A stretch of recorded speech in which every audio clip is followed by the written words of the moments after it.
राष्ट्रीय ओबीसी महासंघाचे राष्ट्रीय अध्यक्ष डॉक्टर बबनराव तायवाडे सर आपल्यासोबत आहे. सर, लोकसभा निवडणुकीसाठी सर्वच पक्षांची उमेदवारी लवकरच जाहीर होणार. राष्ट्रीय ओबीसी महासंघाची या संपूर्ण निवडणुकीत काय भूमिका असणार आहे? कुठल्या पक्षाचा प्रचार करणार आहे किंवा काय असणार आहे? नाही, हे बघा की आज संपूर्ण देश हा ओबीसीमय झालेला आहे. सर्वीकडे सर्वच पक्ष ओबीसीच्या हिताच्या गोष्टी करायला लागलेले आहे, ओबीसीच्या उत्थानाच्या गोष्टी करायला लागलेल्या आहे. लोकसभा असो, राज्यसभा असो, विधानसभा असो, विधान परिषद असो, सर्वच सभागृहामध्ये ओबीसींच्या बाबतीत चर्चा व्हायला लागलेल्या आहे. परंतु प्रत्यक्षात कृतीमध्ये खरं म्हणजे विधानसभा असो, विधान परिषद असो, लोकसभा असो, राज्यसभा असो, या चारही सभागृहामध्ये ओबीसी समाजाला लोकसंख्येच्या प्रमाणामध्ये प्रतिनिधित्व मिळायला पाहिजे आणि ते मिळत नाही, ही फार ओबीसी समाजाची शोकांतिका आहे. आपण नुकतंच आता ज्या राज्यसभेच्या निवडणुका झाल्या त्यामध्ये महाराष्ट्रामध्ये 6 जागा होत्या आणि त्या 6 जागेपैकी कोणत्याही पक्षाने ओबीसी समाजाच्या उमेदवाराला उमेदवारी दिलेली नाही. आणि आता लोकसभेच्या निवडणुका होऊ घातलेल्या आहे आणि म्हणून आपल्या माध्यमातून मी सर्वच राजकीय पक्षांना निवेदन करील की ओबीसी समाजाला आत्ता तरी एवढं ग्रँटेड धरू नका. आतापर्यंत ठीक आहे, ओबीसी समाज हा जागृत नव्हता, स्वतःच्या अधिकाराची त्यांना जाणीव नव्हती, परंतु आता सर्वच ओबीसी समाजातनं एक नारा पुढे येतो आहे की जो ओबीसी समाज के हित की बात करेगा वही देश पे राज करेगा.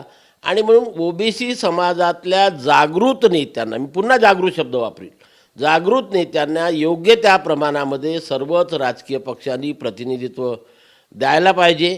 अन्यथा ओबीसी समाजाला मग पुढचं काहीतरी पाऊल उचलावं लागेल. मग कुठल्याही समाजाने ओबीसी समाजाला दोषी ठरवता कामा नये.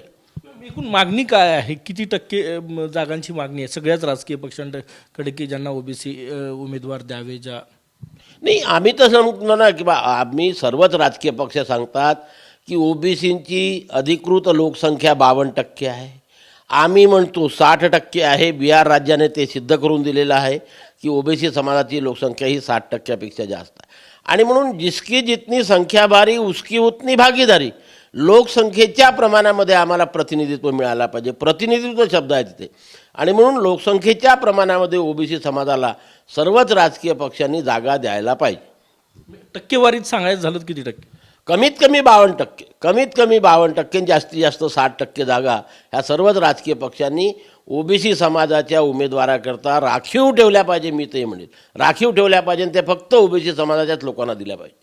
भाजप नेहमी म्हणते की आमचा DNA ओबीसींचा आहे. काँग्रेसही म्हणते की इथले प्रदेशाध्यक्ष जातीय जनगणना आम्ही ओबीसींची करणार. सगळेच पक्ष ओबीसींचं नाव घेतात. मी सुरुवातीलाच आपल्याला म्हटलं की आज अशी परिस्थिती या देशामध्ये आलेली आहे की सर्वच पक्ष ओबीसीमय झालेले आहे. सर्वच पक्ष ओबीसी करून राहिलेले आहे. पण याची कृती केव्हा होणार?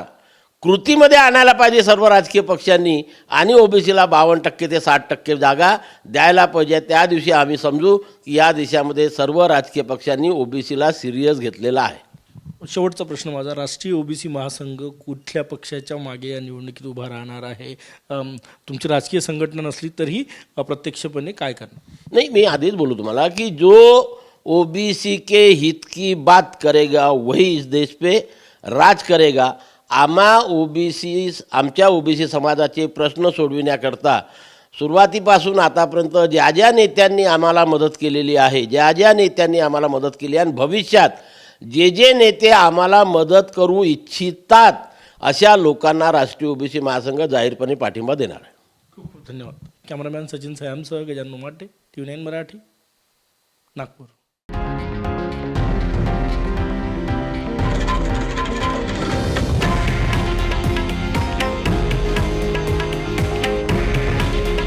हे आहे देशातील नंबर 1 न्यूज नेटवर्क आणि आपण पाहत आहात TV9 मराठी. काळजी तुमची, हित महाराष्ट्राचं.